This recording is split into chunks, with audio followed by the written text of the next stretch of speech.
I'm Julius Weinberg. I'm delighted to be here, and I am Ambassador for Culture for the Heart of Bucks, and I'm also co-chair of Buckinghamshire Culture. And it gives me great pleasure as part of the Buckinghamshire Uncovered series of podcasts to introduce a podcast on the relationship between health and culture. This is very close to my heart because not only do I have the role as co-chair of Buckinghamshire Culture with an interest in deepening and extending the opportunities for cultural activities within the county, which we'll hear a little bit more about from Lallie Davies, our chief executive. But I also started life as a doctor.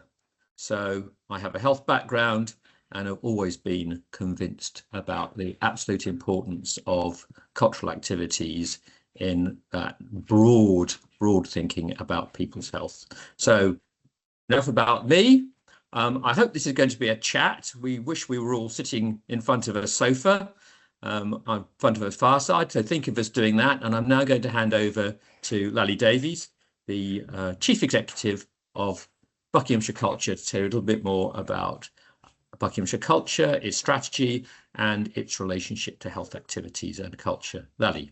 Thank you, Julius. Okay, thank you. So as Julius said, I lead Buckinghamshire Culture, and I thought probably very quickly I would just share a little bit about who we are, what we do, and then I'll talk about the cultural strategy, culture and health, and why we're interested in it, what we've been up to, and then move on to next steps. So very quickly, Buckinghamshire Culture is a charity established to nurture and champion arts, heritage and culture in Bucks. We want more people in Bucks to be able to take part in quality cultural activities on their doorstep, building togetherness, belonging and pride. And we provide really important networking and facilitating function for the cultural sector and organisations in the county. We are quite young. We actually were only registered as a charity in 2021. We think we've done quite a lot in that time. We're also quite small. So I work part-time and I have 3 part-time staff members that I work with. We have a board of trustees and we have 2 co-chairs. So you've already heard that Julius is one of them, but we also have Bill Morris as our other co-chair, which is fantastic. So our work is around kind of 3 strands, shaping collaborative projects. So things like our Stories programme, where we're kind of piloting activity that's participatory across the county. We run an open weekend every year, which encourages organisations to put on creative and cultural events and invites the public to have a go and try something new. We've some other recent projects include Together We Build, which was a focus on the Paralympics, and a socially prescribed training and testing pilot project, which I'm going to talk a little bit more about, as well as some socially engaged co-commissions. And then another strand of our work is around underpinning all of that delivery with really important support. So that includes things like our conference, sector development activity and networking events, and lots of advice for organisations and creatives out there. And we also do a lot of advocacy work. So we are talking to decision makers and stakeholders about arts and culture and the value that it can bring across different agendas like education, health, growth, placemaking, all in pursuit of partnership, investment and support. So all of our work is driven by the Buckinghamshire Cultural Strategy, and this was created back in 2019. It has it talks about a range of kind of challenges and strengths for culture in the county, and it has 4 strategic outcomes.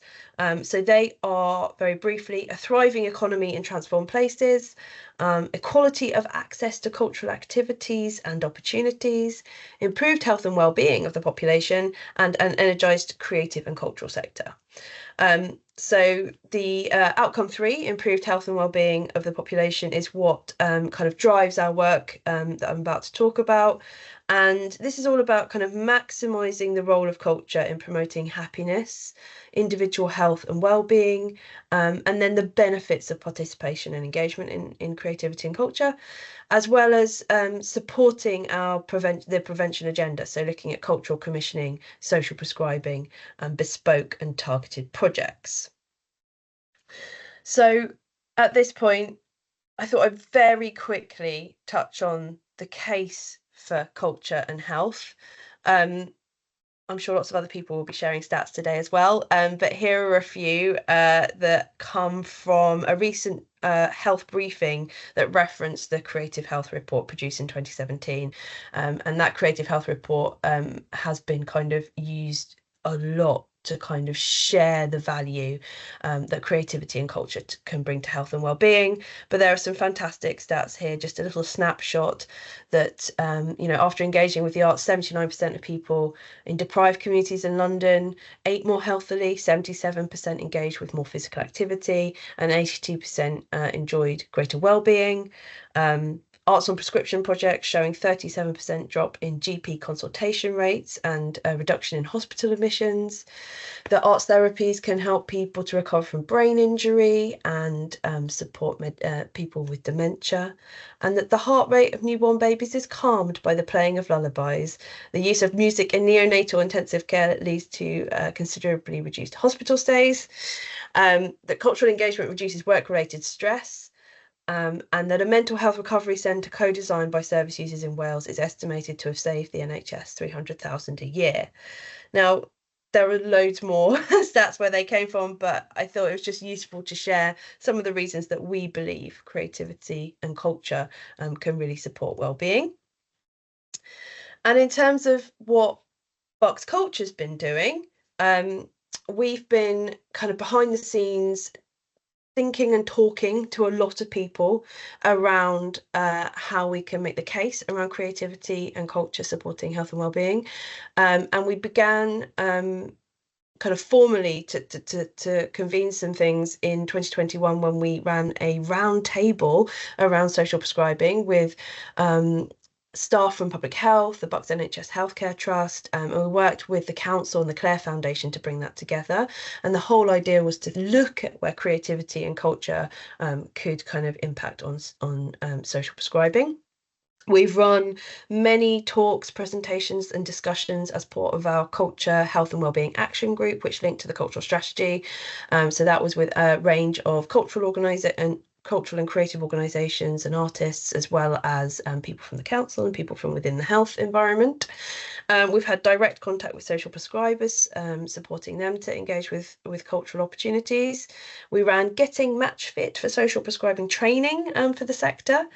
We produced Bucks Culture Lives advocacy session looking at health and wellbeing. So this was a series of 3 or 4 that looked at different topics, but sharing some amazing case studies. And we have delivered a social prescribing pilot project funded by Buckinghamshire Council and the Clare Foundation. And we're now kind of pivoting our thinking towards creative health and outlining plans for a creative health steering group. So I'm going to talk a little bit more about those 2 things, and I think some of our other contributors will also be picking up on some of those points as well. So the social prescribing project that we ran in 2022 to 2023, I think Jacqui will be able to correct me if that was wrong, because she actually led that project for us. And this was funded by Buckinghamshire Council and the Clare Foundation to test what could be done in this arena, and to enable our kind of cultural organisations to start a bit more serious thinking about social prescribing and how it could work.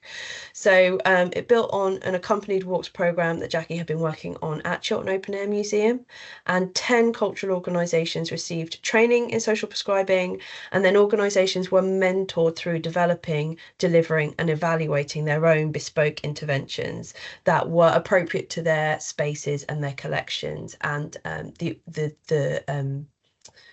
groups that they thought were in their areas. So new collaborations were formed, new audiences were engaged, and at least one of the pilots secured further funding. So in terms of kind of what that looked like, what the results of that project were. We saw, as I say, bespoke cultural health and wellbeing interventions. They were developed and delivered in collaboration with other creative deliverers as well. So that was connecting our cultural sector up even more. 254 attendances at a range of activities that were put on specifically around that social prescribing offer. And then evaluation that showed increased confidence, positive mental health and connection. And I've just shared a couple of quotes below from some of the events that kind of showed that impact on the ground.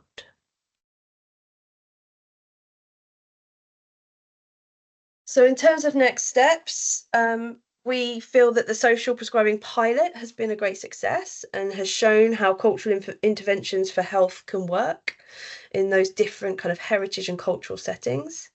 And the organisations that took part have all learned a great deal from being part of that project.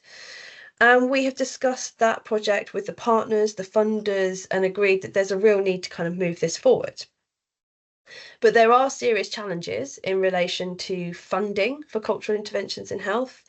And despite, projects, reports, evaluations showing this value, we do kind of struggle to get the traction. So there's work to be done there as well. Since the introduction of the Creative Health Toolkit, which was created by the National Centre for Creative Health in partnership with NHS England personalised care teams and integrated care systems, we have been looking at how we can pivot towards this creative health agenda. It kind of gives us space to look a bit more broadly around creativity and how it can impact on well-being. And it also kind of it takes us away slightly from a very complex social prescribing landscape, where kind of high caseloads for the most acute cases mean that culture isn't always the best solution, and it's quite hard to kind of find a way through at times. So we've been having various conversations around this idea of creative health, and we've identified some really relevant priority areas in Bucks around socially isolated older people, around the early years, and around those experiencing inequality. And what we'd really like to do now is start to move that forward. So we'd like to form a steering group of kind of organisations across both culture and health so that we can start really talking about what creative health could look like for Bucks. And ideally, we would like to be in a position to appoint a creative health champion to bridge those creative and health sectors, because there's a lot of mapping, a lot of connection and relationship building that is required. But for all of that to happen, we're going to need to pull together some more funding, work collaboratively, build all the right partnerships. But yeah, that's kind of where we want to go. So that's the end of what I've got to share today. But hopefully gives a bit of an overview of what Bucks Culture's been doing. Okay, thank you, Lallie. And I hope that that's piqued the interest of those listening to this. Creative health clearly of huge importance and known to work. So do get in touch with us. But I'm now going to pass over. We've got two people who've been working in this area, know far more about it than I, talk about the realities, the pitfalls, the potential benefits. So I'm going to ask Jacqui Gellman first to speak, and then pass straight on from her to Rosie Axon. They'll tell you a little bit more about themselves and about the projects they've been engaged in driving the agenda forward. So Jacqui, over to you. Hello, everybody. Nice to be here. Well, my foray into creative health actually began with Rosie, who's with us, when she appointed me as operations manager for Chiltern Music Therapy. So I was with them for a few years, and then had a chance conversation with the then director of Chiltern Open Air Museum, who said, "Do you know anything about social prescribing?" And I said, "Yes, I do." And there was a little pot of money at Chiltern Open Air Museum, which is a place I'd rather fallen in love with, having visited, for social prescribing. And this was in 2019, so a year BC, before COVID. So I spoke to them about this little pot of money and what we might be able to do with it, and came up with an idea, but that was absolutely kiboshed by COVID because it meant using buildings and getting groups of people together.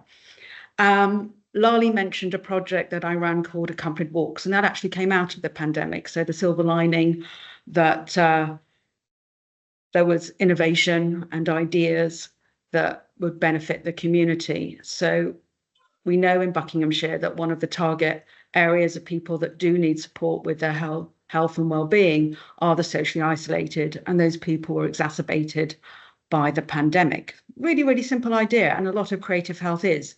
We've been doing it without the structures, without the labels of social prescribing, and before there was any evidencing and research. So we sung lullabies to our children, we go on walks ourselves.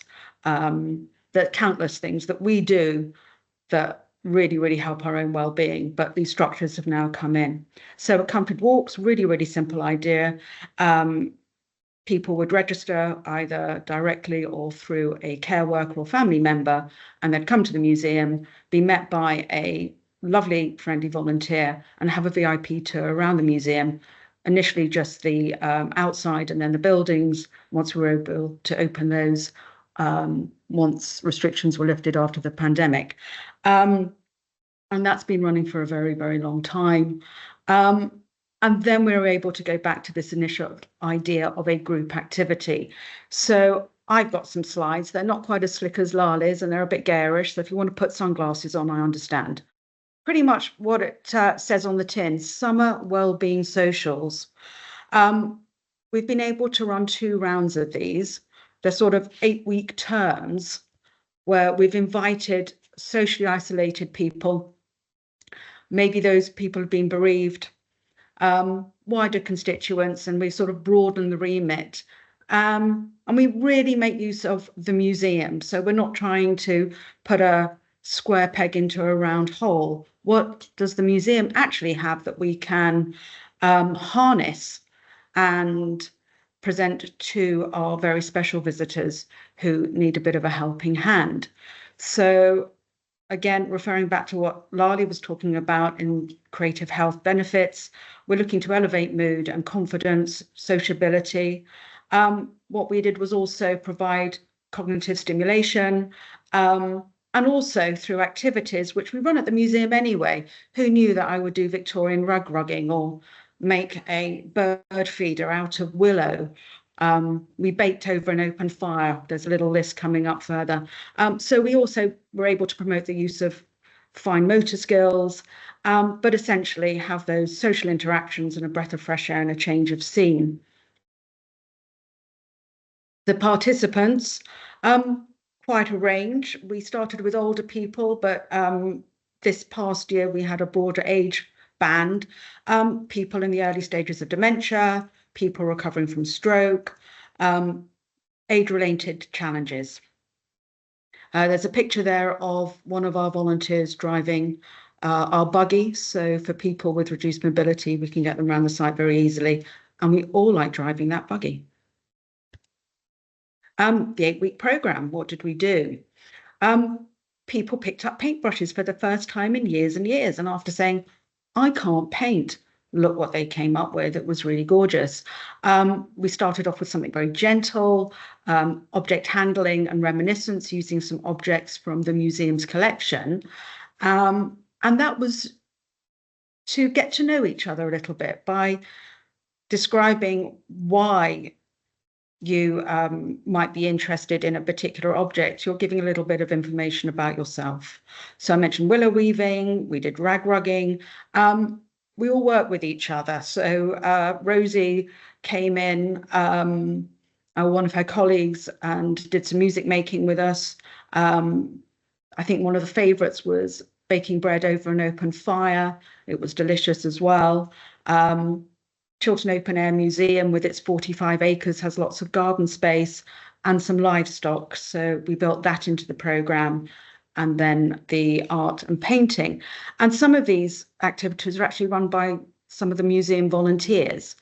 And I've noticed that their general sense of well-being also increased by running these programs with me, having the interactions.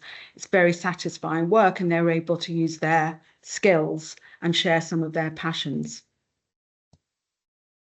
Evaluation. So really important for us to log what's happening during these sessions. And that's both for our learning, but also for reporting. So as funders, if any of you are looking at this, you need to know the evidence. How's your money being spent? Is it really making a difference? So this is a tool that was developed by UCL for the museum sector, but actually it can be adapted to lots of other sectors. And we felt it was really, really important to do something that was easy to use, relevant to the project, but didn't really sort of break the flow of mood and conversation and be a big interruption.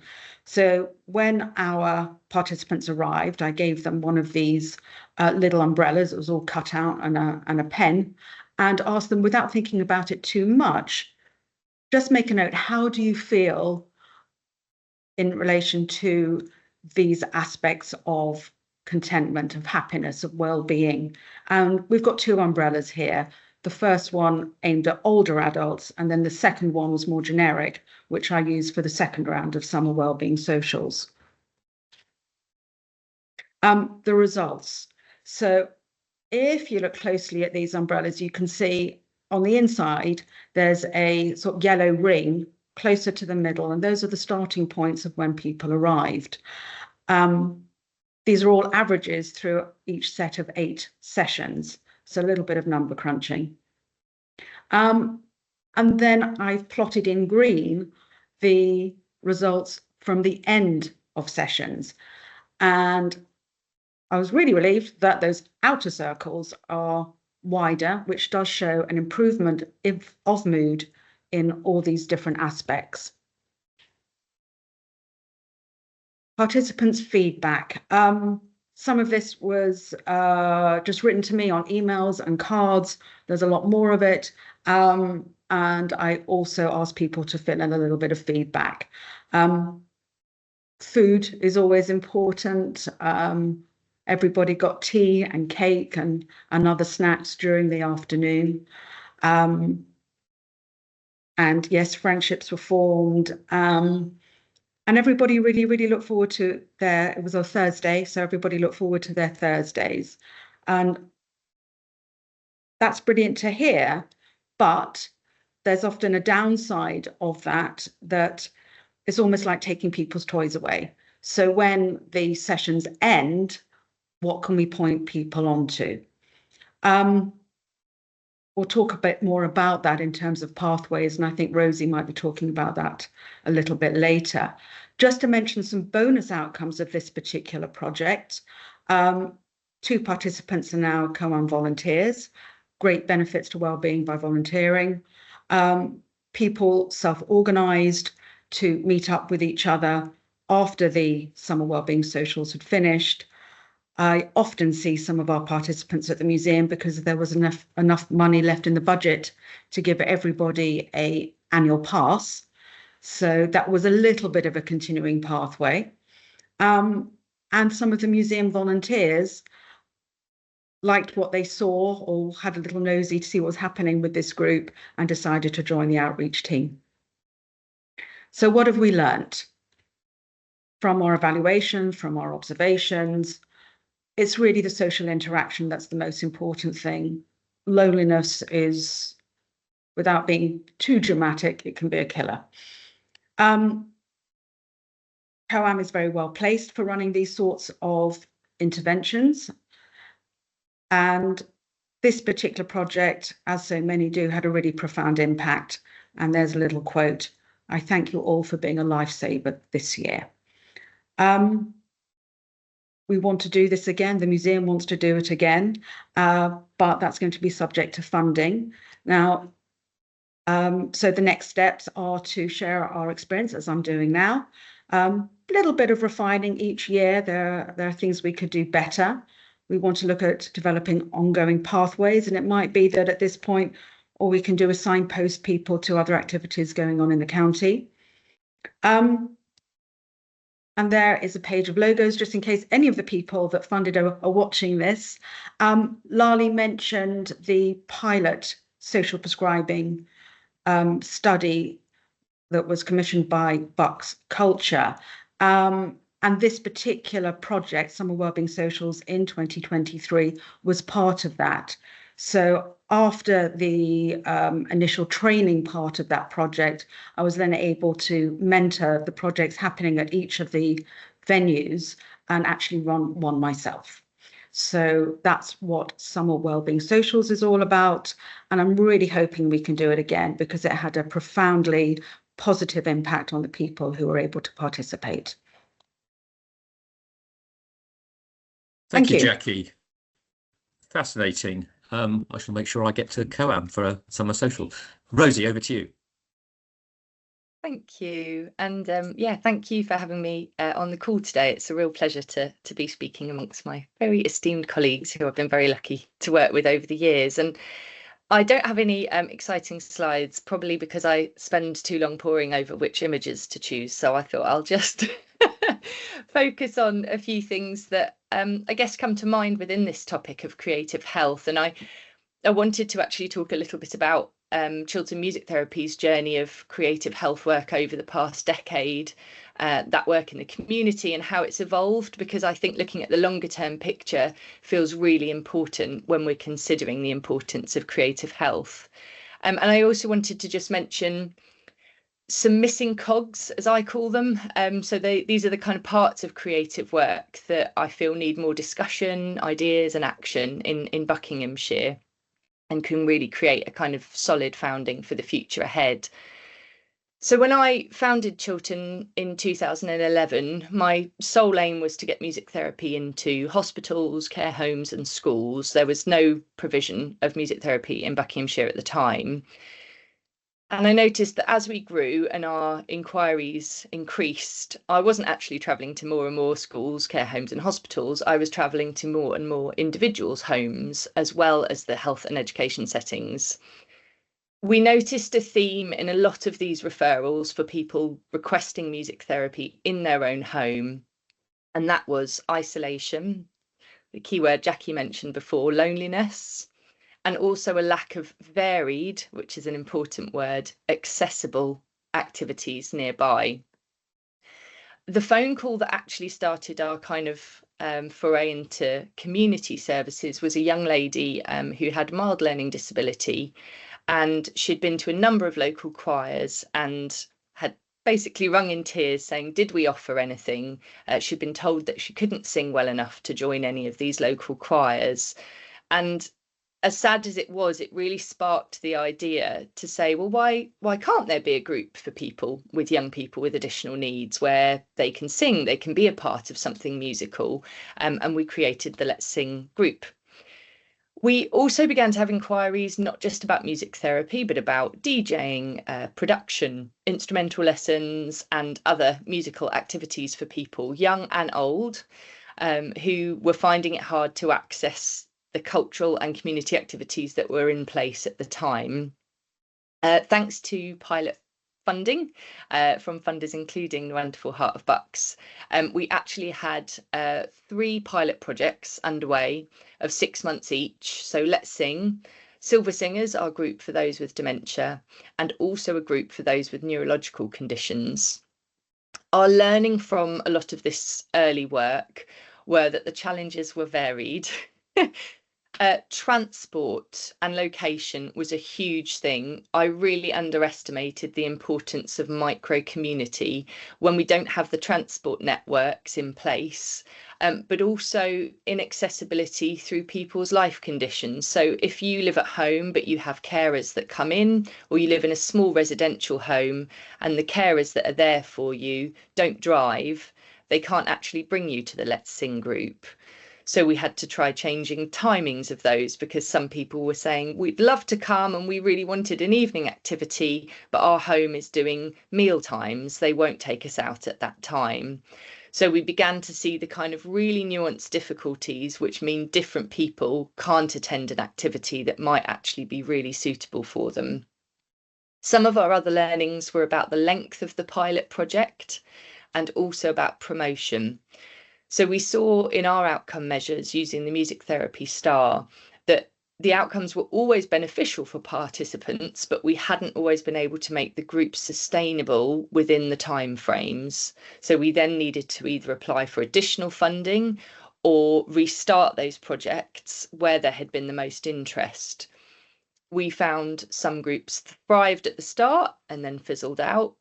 Some groups never got off the ground, and some groups we trialled venues and time changes before they grew and established and expanded to the point where we then needed to start a second group.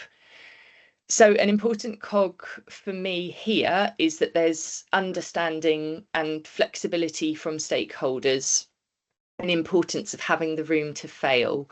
I know fail is a strong word, but it's so important in creative health work. Piloting creative projects isn't like trialing a new medication on a randomized control trial. We can't and shouldn't want to be double-blinding participants or giving them a placebo activity. I think being able to try new things, being able to adapt and to change them during the point of a project running is really essential in ensuring creative health projects work for the demographic they are aiming to help. So I think for those of us within this group, and for hopefully for those of you listening, there are many people connected to creative work in Bucks, and it feels to me anyway, a shared hope in increasing the amount and the variation of this work going on in the county.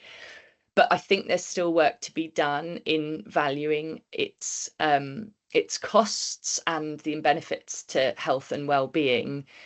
I know firsthand, music therapists, musicians, creative practitioners all need their time to be costed accordingly by their qualifications, their skill. Creative work doesn't happen for free. And I kind of feel by undervaluing that time, we have a real chance of losing those future generations of people that create the culture and the opportunities that we will all want to access at some point in our lifetime. And I think that whilst some creative groups can be run hugely successfully by volunteers, we shouldn't expect that to be the norm. And depending on the needs of the attendees, it's often unfair for volunteers to shoulder that very heavy burden of safeguarding and health and safety in community settings, which is so important when we're working within the bounds of health and social care. I think that seed funding for pilot projects remains really important, but so is more lengthy support. One of the most common pieces of feedback we had from attendees to new groups is they didn't know about it in time, or they couldn't attend within the time frame it was running, but are we carrying on with it? Could they come in the future?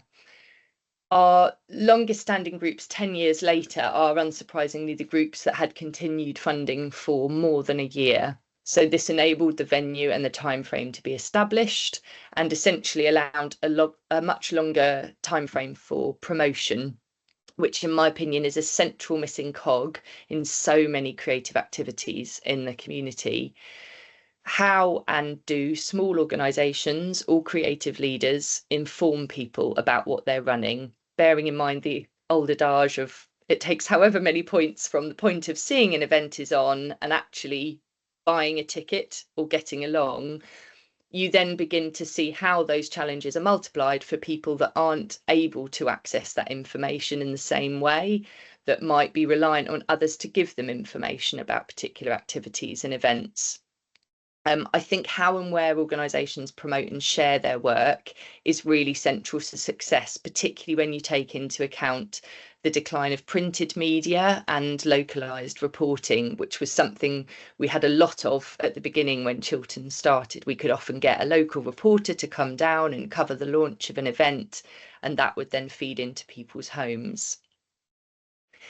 We've also found that groups are more valued by attendees if they are longer running, so meaning that people that are able to pay for their attendance can, that groups then need gradually less and less funding and can become self-sustaining within a few years.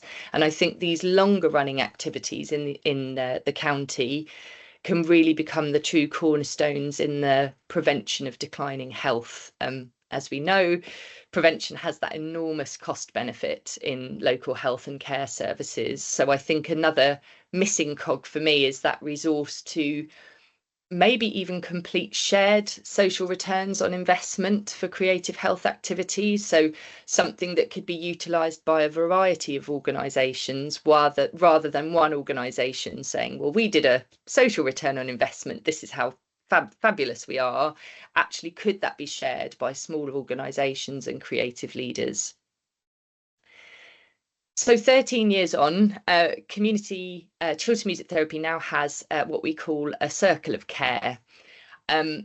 This is meant as a kind of continuous evolving journey of community services that allow people to access a therapeutic activity that can support them at any part in their life. We importantly chose circle rather than pathway, as over time we've seen the variations in how people access services. And I wanted to just share an example of a client of ours who had dementia. They were originally part of a local choir and had been for many years. Their daughter reported to us that she was finding the rehearsal times quite late. She was very exhausted. She was also starting to find the musical scores complicated, was feeling insecure about her place in the choir, and hadn't really wanted to attend. So we recommended that she attend Silver Singers, where she could continue singing in a more inclusive way, but without that sort of more formal group setting and the pressures that might bring. Over time, as her condition deteriorated and she unfortunately began to lose quite a lot of her language, we referred her into our most recent project, Safe in Sound. So this is a smaller group in collaboration with the English Sinfonia. This smaller group has a much higher ratio of practitioners and volunteers. There is less reliance on speaking and song, and instead she has the opportunity to express herself through improvisation instead. Our plan in the coming months will be to work with her at home, as she has begun to find attending that group challenging as well. So it's more than likely we will work with her one-to-one at her home once again, and also be able to continue to provide some support to the family. The reason I wanted to mention this example is because although this shows a circle of care within one organisation, I think when we look at the county as a whole, there is a huge opportunity to link together the different offerings and activities by different organisations so that people have access to creative health regardless of their needs, their location or their economic circumstance. And I think this is why a variety of creative health work is important. It's essential we don't think, one activity for people with dementia will meet the needs of every person with dementia. Choice of activity is really important, we know, in giving people agency over their own health and care, which we also know improves health outcomes. And I think to really help people in this county have agency about their own health and treatment, we also need to ensure that organisations have agency to adapt and respond to need rather than have to predict and control, which is often what we need to do in funding applications, understandably so, but we maybe need to think about how can we create projects that allow people to be more responsive rather than needing to predict outcomes. I think, as we know, and a lot of what Lallie shared, that evidence is for why health and well-being is kind of so important is really well documented. And I wonder whether questioning why, instead of questioning why do we support creative work to be delivered, our collective line of questioning needs to be, how can we support this work to be delivered? How can we have trust in those enormous benefits that creative health offers? And rather than thinking what happened as a result of this work, can we question what happens if we don't do this work? And I feel that really can be a central cog in these discussions as we continue. And I was actually going to share a quote, but I think Jacqui's one from her presentation about the group being a lifesaver just feels so apt, and I think really signifies the true impact that this creative work can have in improving health and outcomes for people. And that's the end of my. Thanks. Thank you both you, Jacqui and Rosie. Let's just think about some of the things you've brought up, because I think they're really important. I think that your final comments, Rosie, were really interesting about moving away from the why to the how. And yes, there's a lot of evidence out there, and I slightly disagree with you about RCTs, but that's because I come from a science background. I think RCTs are good things, and there are RCTs that show that creative work is effective. And for our audience out there who don't know about Chiltern music therapy, it's a misnomer, because Chiltern music therapy is national, and you have experience across huge numbers of communities across the country and do really, really interesting evaluation work. There are good evaluations outside RCTs. So yes, so moving from the why to the how, I sometimes feel that we've been talking about the benefits of social prescribing and creativity for a long time. And, you know, everyone knows in their own lives that doing something that's fun and creative and enjoyable makes them feel better. So what are the barriers? What have you found the barriers to be? And particularly, what are the barriers in Buckinghamshire? Why do we always seem to be starting this discussion from point zero, as if it was something new? You know, and you made the point about long-term funding. So what, I don't expect you to have the definitive answer. What are your sort of feelings about why we're finding it so difficult to mainstream creative and social prescribing? I'll go to Jacqui first, and then you go, and hopefully chip in and say that's a stupid question if you think it's a stupid question. It's not. No question is too stupid, Julius. We know that. Bucks is a really big and varied county, and it sort of falls into two categories, the towns and the rural, and the challenges are really, really quite different. So rural Bucks, when I've been talking to social prescribers and other care workers, social isolation is top of the list. And then in towns, there is some of that, of course, it's even more hidden. But it might be younger people, particularly preschoolers. And actually one of the pilot projects worked with preschoolers who've been affected by the pandemic, and Rosie and one of her colleagues, Kasia, ran that at Wickham Museum, and has more evidence to support that. Transport links is a really, really big thing as well in Buckinghamshire, particularly in the rural areas. And it's something that comes up in various projects that I work on. We're not good at talking to each other, not particularly good at linking up. Everybody is doing fantastic work. There's so much going on, but we're not good at blowing trumpets. We are not good at talking to each other. And that maybe we don't feel confident enough to say, look at what I'm doing. You can learn a lot from me. And certainly, I mean, I've learned masses from Rosie and other colleagues from Chiltern Music Therapy. And we've been able to put some of that into practice with the freelance projects I've worked on with you guys at Bucks Culture. But there is so much more to be done. So this idea of some sort of creative health champion to try and link some of that up would be amazing going forward. Rosie, what do you think? Yeah, it's interesting just listening to what you're saying, Jacqui, and I agree with everything, actually. Another point that came to mind is this idea around resource. So bigger organisations can do more and can probably have the resource to evidence more.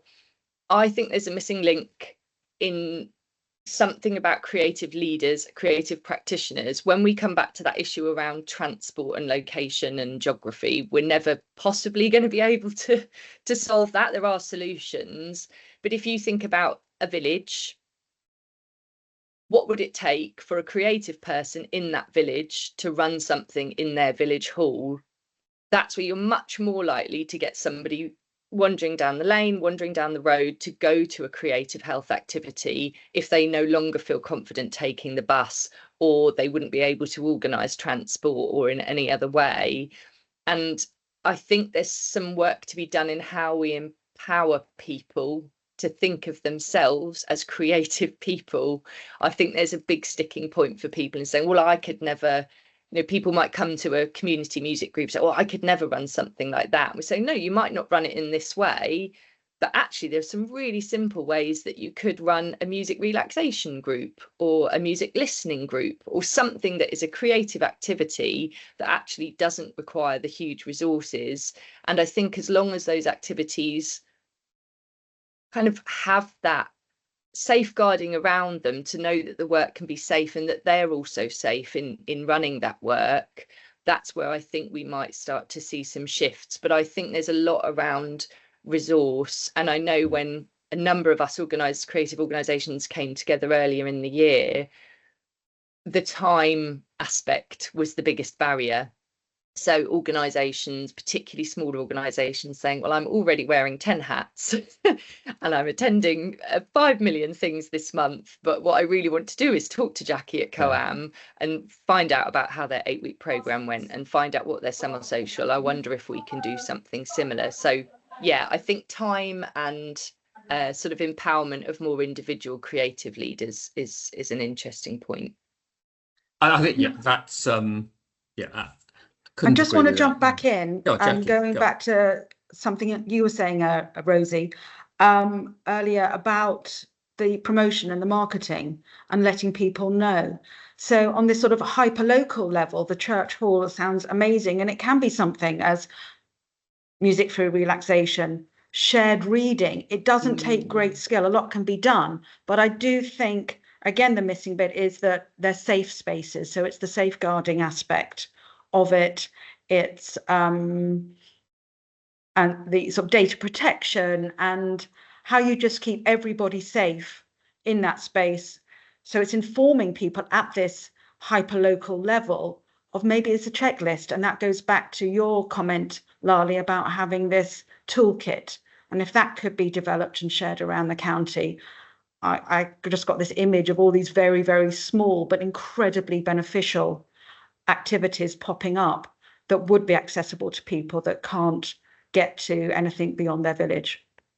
Thank you, Jacqui. I was going to pick up on that because I think it picks up on something that Rosie said. And so I live in one of Buckinghamshire's many very small villages, and there's quite a lot goes on in our village hall. But I can just imagine a lot of my local friends who want to do something worthwhile, and the people starts talking to them about safeguarding and data protection, and they just throw up their hands in horror and say, oh God, it's all too difficult, I'm not going to do it. So Lallie, how does Buckinghamshire Culture have a role in there?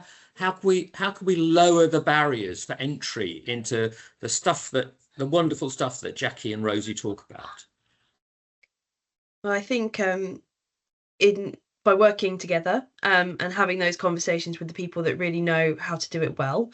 But I do think that's where this idea of kind of a toolkit, a strategy kind of comes in, because it allows us to create something that we feel would absolutely, as you say, kind of break down the barriers, provide space to say to people, actually, this is doable and this is how it could be done. And then to kind of from there to work on that piece of empowerment to say, actually, could you make a difference in your local area? And I mean, I absolutely echo the piece about working locally in communities. The work that we've been doing on other fronts at the moment with stories, we found that incredible local community connection is what's driving success in those project strands, rather than trying to have something that just kind of does everything in Bucks at once, because it's such a big place and there is so much difference. But yeah, I think going back to what Jacqui's saying, it needs somebody to be working on this and picking up on Rosie's point about kind of difficulties with resource and capacity to go out and do things and talk to people. Actually, if we had somebody who was kind of gathering that information, mapping, working out where the opportunities were, and talking to kind of the experts that are out there, to sort of say, what could this look like? How could we do this better across Bucks? I think the other challenge that we have is then how, because we're all coming at this from the arts and culture side, and that's brilliant. But actually, how do we then have those conversations usefully with people in our many acronyms, the ICSs, the PCNs, the, whatever it is, these integrated care systems, how we then negotiate that and make those connections. Now, we've got some fantastic connections through to Bucks Healthcare Trust, and they are doing amazing work within the hospitals. We've got connections into the public health teams, but actually, how do we kind of bring everyone together to say, what do we need to do? How can we actually make a difference here? To go back to Rosie's word. So I'm going to build on that. As I say, I came from a healthcare background, so I was in public health, so I can understand some of that. I hear you talking, and I'm working in a healthcare system that is under quite a lot of pressure. And all I hear is, oh my God, it's another thing to do.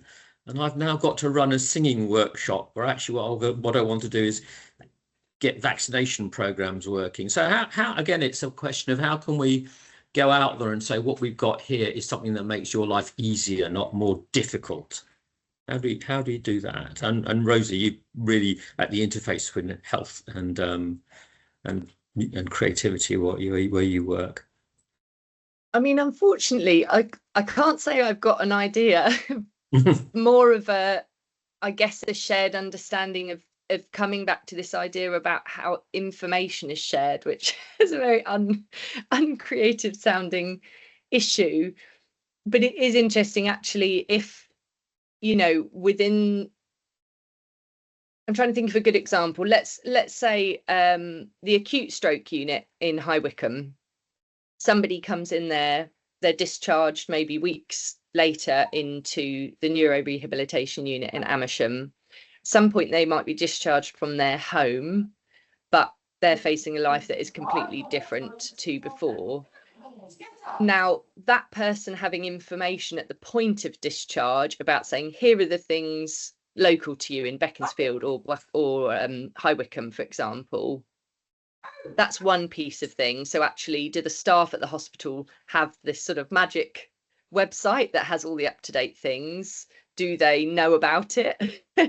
Is there somebody assigned that's at discharge? Is it part of their discharge system? So I think there's something to do with information and systems on both sides. So this idea that, maybe a creative health champion does have that role to play in kind of saying, look, we've made it as easy as possible. This is the updated sheet. This is the emailed newsletter. And I think I do see a lot of digital solutions coming into the market saying, list your activity here.